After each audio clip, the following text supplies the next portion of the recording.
My 11-year-old daughter came home and her key didn't fit. She spent 5 hours in the rain, waiting. Then my mother came out and said, "We have all decided you and your mom don't live here anymore." I didn't shout. I just said, "Understood." 3 days later, my mother received a letter and went pale. It was just a normal day at work. Busy, chaotic, the kind of day that chews you up and spits you out in latex gloves. I didn't know it would be the last normal day for a long time. We were short-staffed again, half the unit out sick, the other half pretending not to be. I'd already been yelled at twice before lunch, once by a patient's family, once by a surgeon who thought sarcasm counted as leadership. I was running on 3 hours of sleep and one energy drink that tasted like liquefied metal. Then my phone buzzed in my pocket. Normally I ignore it during rounds, but something made me look. Maybe instinct. Maybe luck. 6 missed calls from Hannah. Hannah, my 11-year-old daughter, my quiet kid, the one who apologizes to furniture if she bumps into it. She never calls 6 times in a row unless it's important. I stepped into the supply room, shut the door, and hit call. She answered immediately. "Mom?" Her voice sounded small and tight, like she was trying not to cry. "What's wrong, sweetheart?" "My key doesn't work." I frowned. "What do you mean it doesn't work?" "It won't go in." "I think they changed the lock." "They?" "Grandma. Maybe Aunt Brittany." I rubbed my forehead. "They wouldn't change the lock without telling me." Silence. Then a sniffle. "Can you come home?" I glanced at the clock. Another hour before I could even think about leaving. "Honey, I can't right now." "We're swamped. Try calling Grandma, okay? Or Aunt Brittany. They're probably home." "I did," she said quietly.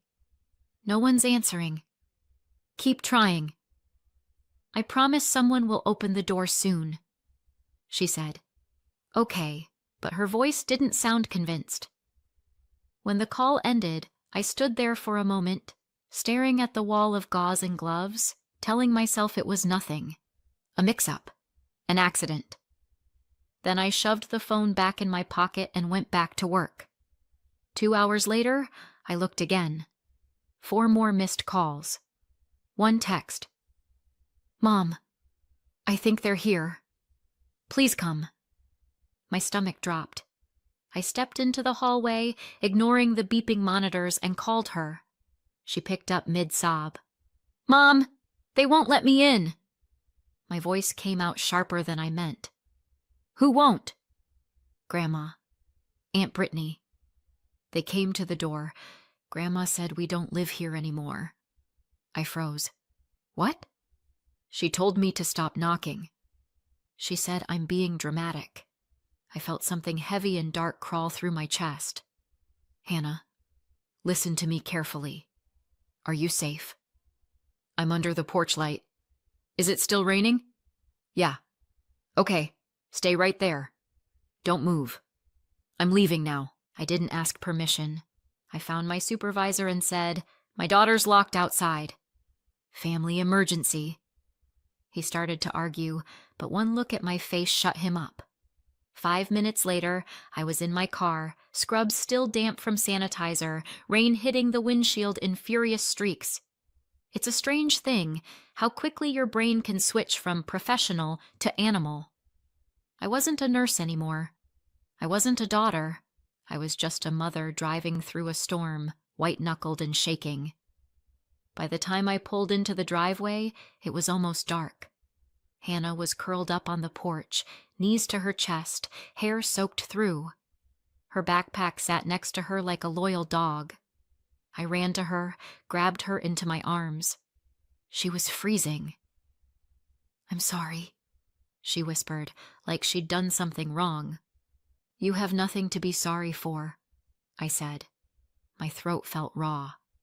"You did exactly what you were supposed to do." She nodded, trembling. Then the porch light flicked on. The door opened. My mother stood there, wine glass in hand, like this was a social visit. "Elena," she said, surprised. "What are you doing here?" I stared at her. "You changed the locks." She sighed. "We needed privacy." "You locked my daughter out in the rain." "She's fine." "She's 11. Mom tilted her head, the same patronizing look she's had since I was old enough to disagree with her. "We've decided you and Hannah don't live here anymore. It's better this way. Less tension." "Who's we?" "Brittany and I." Of course. Behind her, my half-sister Brittany leaned on the doorway, phone in hand, fake concern painted across her face. "Mom, maybe this isn't the best time." "Oh, stop!" Mom snapped. "It's been coming for a while." "Elena, you're an adult. You'll manage." I looked past them into the living room. Brittany's kids, Logan and Grace, were sprawled on the couch watching TV. My daughter's blanket was folded neatly beside them, the one with the little daisies she sewed on herself. Something inside me went very still. I didn't yell, didn't cry, just looked at my mother and said, "Understood." She blinked. "What?" "You heard me." I turned, took Hannah's hand, and walked back to the car. We drove without speaking. Rain thudded against the roof like static. After a while, Hannah whispered, "Are we going to be okay?" "Of course we are." She nodded, watching the headlights smear across the road. "Grandma doesn't like me, does she?" The question hit harder than I expected. I forced a smile. "Grandma doesn't like anyone, sweetheart. Don't take it personally." She almost smiled. Almost. The silence in the car that night was heavier than the rain. Hannah fell asleep in the passenger seat, head against the window, while I kept my eyes on the road and pretended not to replay every word my mother had said.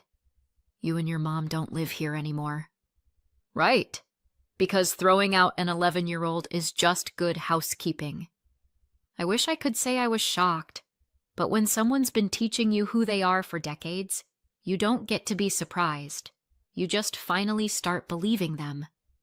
That's when I realized this didn't start tonight. It started years ago. When I was little, there were 4 of us in that house. Me, my mom, my dad, and Brittany, my mother's first daughter. 5 years older, 5 times louder, 10 times more loved. If Brittany sneezed, Mom grabbed tissues and applause. If I sneezed, she told me to do it quietly. Dad was gone most of the time. An overworked hospital doctor, always somewhere between late rounds and early flights to conferences. When he was home, he smelled like antiseptic and coffee. He'd pat my shoulder, tell me I was a good kid, then pass out in the armchair with his boots still on. I adored him for it anyway. At least he noticed I existed. Mom didn't, unless she needed a target. She called me dramatic when I cried and ungrateful when I didn't. She said I was too sensitive, her favorite insult. Brittany could burn the kitchen down and Mom would laugh about kids being kids. I once dropped a glass of milk and got grounded for 2 days. Fair system. By the time I was 16, I was so desperate to get out that college looked like salvation. Even community college sounded like Paris. I thought distance would fix everything. Spoiler, it doesn't. When I met Hannah's father, I mistook attention for love. He was older, charming in the used car salesman kind of way, and I was 19 with the self-esteem of a houseplant. He bought me flowers once, so obviously he was my soulmate. A year later, I was pregnant. 2 years after that, he was gone. It ended the way cheap magic tricks do. Suddenly, and with everyone pretending to be surprised. He got a job in another state, or maybe another bar stool. I stopped keeping track. What I remember most is sitting in the kitchen with a positive test in one hand and a half-written nursing school application in the other, wondering how on earth I was supposed to do both. Turns out, you just do. You work, you sleep in 4-hour increments. You learn that crying in the break room counts as self-care. You also learn that being tired becomes part of your personality, but we managed. Hannah and I had a small apartment stacked with medical journals and unpaid bills, life held together with takeout and overtime. Not happy exactly, but free, and that was close enough. 3 years ago, Dad retired. He'd spent his life saving strangers. Now he wanted to save time.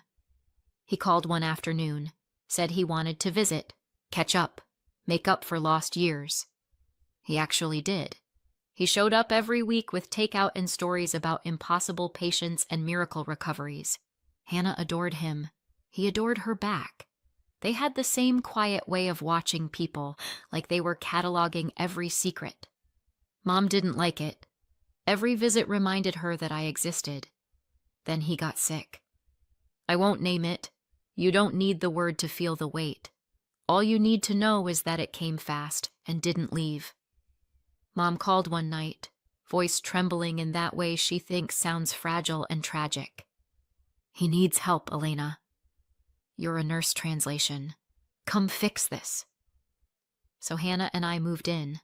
I told myself it was temporary, just until he got better, or worse. Those 2 years were the only time that house ever felt like a home. Dad was kind, grateful.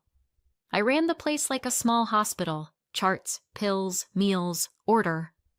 Mom floated around acting like Florence Nightingale, except her uniform was wine and denial. When Brittany visited with Ryan and the kids, Mom lit up like the 4th of July, throwing dinner parties that looked more like auditions for sainthood. The moment they left, the lights went out again. 3 weeks ago, Dad's body finally gave up. The funeral flowers hadn't even wilted when the house started to change. Grief does strange things to people. Some fall apart. My mom redecorated. 3 days after the funeral, she was already moving furniture, humming to herself, calling it fresh energy. She started with Dad's room, painted it pale yellow, changed the curtains, moved out his books. She said it would make a perfect space for when Brittany and the kids visit. Within a week, it looked like a showroom. New bunk beds, toys, framed photos of Logan and Grace on the dresser. Not one of Dad. Not even one. I remember standing in the doorway, still in my black dress, watching her roll paint like nothing had happened. She looked happy, energized, like someone setting up for a holiday instead of dismantling a life. I wanted to ask how she could do that so soon, but she beat me to it. Brittany and Ryan might come stay next weekend, she said. The kids shouldn't have to cram into the guest room anymore. They'll need their own space, she smiled, like she was explaining something sensible. I nodded, because what else do you do when your mother is already turning grief into a renovation project? After that, the visits blurred together. Brittany's family was there almost every weekend. They had their own keys, their own laughter echoing through rooms that used to belong to my father. And somehow, Hannah and I, who actually lived there, started to feel like guests. Mom called it healing. She said it made the house feel alive again. Meanwhile, Hannah and I stayed in the smallest room down the hall, our beds pressed against opposite walls. Mom called it cozy. I called it claustrophobic. One night I overheard her in the kitchen whispering to Brittany. "Rent's outrageous these days," she said. "It just makes sense for you to live here full time. We'd all save money." Then quieter. "Besides, Elena probably won't stay much longer." "She was only here for your father." I remember standing in the hallway, holding a mug of tea that suddenly tasted like metal.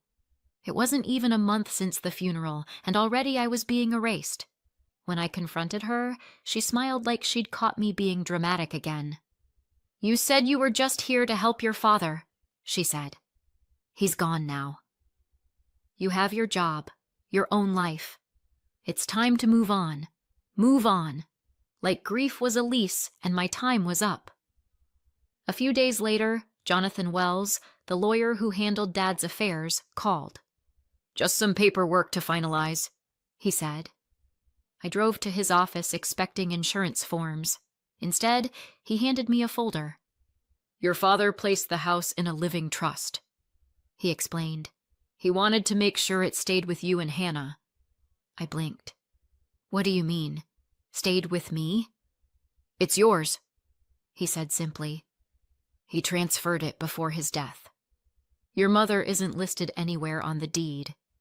The words didn't register right away. When they did, all I could think was how fast everything had shifted. 3 weeks from eulogies to eviction. I thanked him, took the papers, and drove home with them on the passenger seat, unopened. I didn't tell anyone. Not yet. Because how do you walk into a house full of laughter and say, "Actually, all of this is mine"? I thought I'd wait for the right time. Let her grieve. Let her calm down. But 5 days later, she changed the locks. I didn't sleep after the locks. Every time I closed my eyes, I saw Hannah curled on the porch, her backpack slumped beside her like a guard dog that failed. By sunrise, the adrenaline had turned into something steadier, rage with a plan. I made 2 calls before my coffee went cold. One to the hospital to take a few days off, the other to Jonathan Wells. He picked up on the second ring. "Elena," he said, already sounding awake. "She changed the locks," I told him. "Your mother?" "She's not my anything right now." There was a pause. Paper rustled. "Do you have access to the trust documents?" "In my car." "Good. Bring them. Come now." His office was 10 minutes away, not months, not a lifetime. Just 10 minutes and 1 red light. Jonathan looked calm in the way only people paid by the hour can manage. "This is straightforward," he said, scanning the pages. "The property's in the trust. You're the trustee. She has no legal standing, then fix it. I'll draft the notice." "How soon?" He checked his watch. "Give me 20 minutes. He typed while I stood by the window watching rain crawl down the glass. "Do you want to serve it personally, or shall I?" he asked. I laughed once. I've had enough doors slammed in my face for 1 lifetime. "You do it." He printed, signed, sealed, and handed me a copy. The ink was still wet. Perfect. An hour later, we were parked down the street from the house. Same sky, same rain, like the weather was stuck on repeat. Hannah stayed with a friend. No way was I letting her near that door again. Jonathan walked up the driveway, umbrella open, envelope tucked under his arm. I stayed in the car, engine running, wipers ticking back and forth. Mom answered almost immediately. Even from here, I could read her body language. Impatient, superior. The Queen interrupted. Jonathan spoke. Calm. Professional. He handed her the papers. At first, she didn't even look. Just rolled her eyes and said something I couldn't hear. Then she read the first line. Her face changed. Brittany appeared behind her, holding a mug like she'd just been cast in the drama she secretly hoped for. She snatched the papers, scanned them, and started shouting. Jonathan didn't flinch. He said something brief, probably a polite translation of "you've been evicted," then turned and walked back to the car. Mom yelled after him, words lost in the rain. He slid into the passenger seat, closed the door, and said, "It's served." That was it. The drive back was silent except for the sound of the windshield wipers. I kept expecting to feel victory, but all I felt was the weight of exhaustion finally shifting off my chest. It wasn't triumph. It was oxygen. When we reached the corner, Jonathan said, "She'll try to fight it. I'd be disappointed if she didn't." He smiled faintly. "I'll handle any filings. For now, she's officially trespassing." "Good," I said. "Let her stand in my living room and explain that to the sheriff." He nodded once and got out, umbrella blooming above him. I watched him disappear into the gray before driving off. Back at my friend's apartment, Hannah was coloring at the kitchen table. She looked up. "Did you talk to him?" "Yeah." "Are we going home?" "Soon."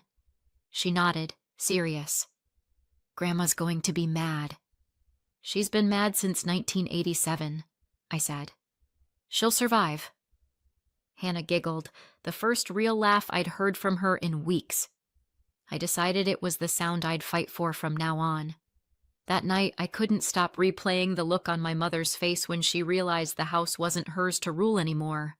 For once, she'd opened a door she couldn't slam. I lay awake listening to rain hit the window, steady and endless. It sounded like patience. It sounded like waiting for the next move. Because there would be one. There always is. The days after the notice blurred together.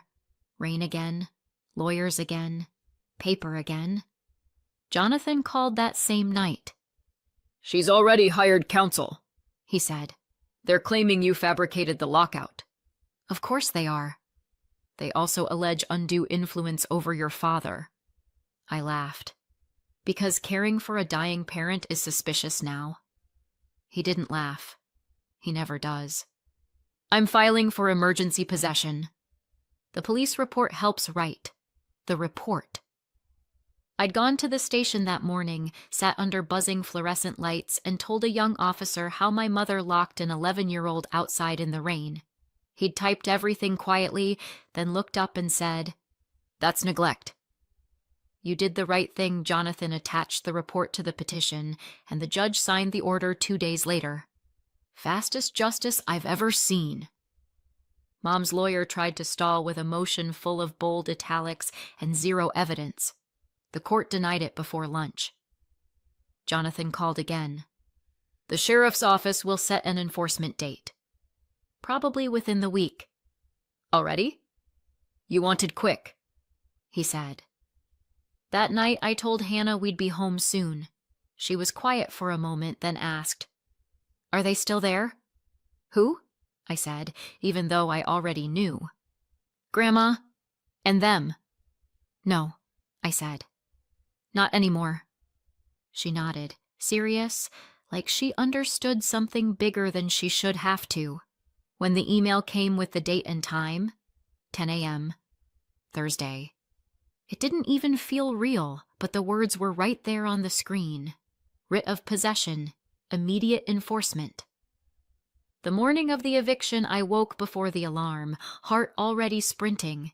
The sky looked like metal again, gray, restless. I made coffee so strong it could dissolve a spoon and drank it standing up. Jonathan had emailed the schedule the night before. 10 a.m., sheriff's enforcement, standard procedure. 2 words I'd been waiting for. Standard procedure. Because nothing about my family ever was. Hannah was at school. I told her I had errands. She believed me. I didn't want her to see this. No child should ever watch people she called family being escorted out by law enforcement. When I pulled onto the street, my stomach twisted. 3 cars in the driveway. Of course. Brittany's SUV, Ryan's truck, Mom's sedan. They were all home for the big show. 2 deputies were already at the door when I parked. I stayed near the sidewalk, rain starting to mist down, pretending to scroll through my phone like this was someone else's house. From inside came voices, sharp, familiar. Mom first, high and offended. Then Brittany, dramatic, wailing like she was auditioning for pity. Ryan chimed in with that useless tone men use when they think volume equals authority. One of the deputies knocked again, firmer this time. The door flew open. Mom appeared, hair perfect, fury perfected. She pointed at me across the yard like I'd been summoned from hell. "She's the one!" she yelled. "She forged everything!" The deputy didn't even look at me. "Ma'am, we have a court order." Brittany appeared behind her, holding her phone up like she was live streaming. "This is abuse," she said. "You can't throw out a widow." Ryan muttered something about lawyers and rights as he folded his arms. The deputy read the order anyway. Calm, steady. He explained that they had 15 minutes to collect essential items and leave the property. 15 minutes. Mom laughed. The brittle kind. You can't be serious. He was. They started pacing, arguing, knocking things over. Brittany cried harder. Ryan slammed a door. Mom kept repeating, "This is my home!" Like repetition could turn it into truth. I just stood there, halfway up the walkway, hands in my jacket pockets, pretending the rain didn't sting. I didn't say a word. When the first deputy stepped aside for them to pass, Brittany stormed out carrying a stack of clothes and 2 framed pictures, one of her kids, one of Dad, which she'd taken from his office. I almost said something. Then I remembered. Not my circus anymore. Ryan followed, lugging a box and glaring at me like he thought I'd enjoy this. He wasn't wrong. Mom was last. She paused on the threshold, turned toward me, eyes glassy with something between hate and disbelief. "I hope you're proud," she said. I wasn't. I was tired. She walked past me without another word. The deputies closed the door behind her, simple and final. The silence that followed felt unnatural, too thick. One deputy handed me the keys. "Ma'am," he said, "it's yours now." 3 words, heavier than I expected. I thanked him. My voice cracked halfway through. When their cars finally pulled away, I stood there alone in the drizzle, staring at the house that had been both battlefield and cage. I went inside. The air smelled like dust and perfume, sweet rot. A glass of wine sat abandoned on the counter.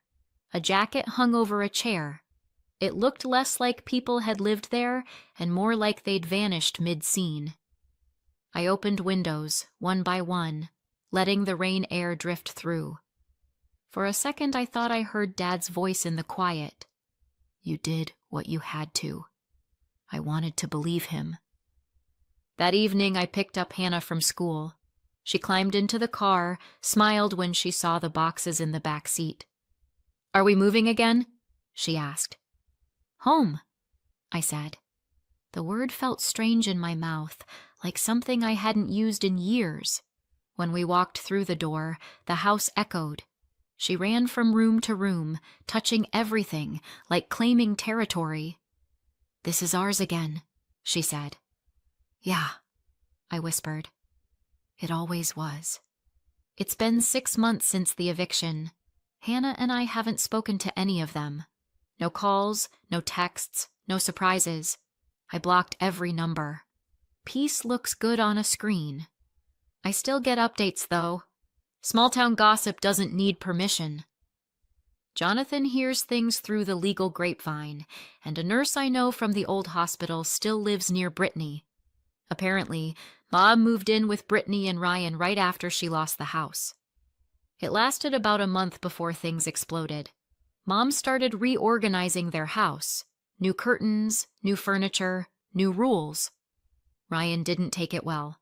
They had a huge fight, and she locked him out. Cops got called again. He moved out a week later.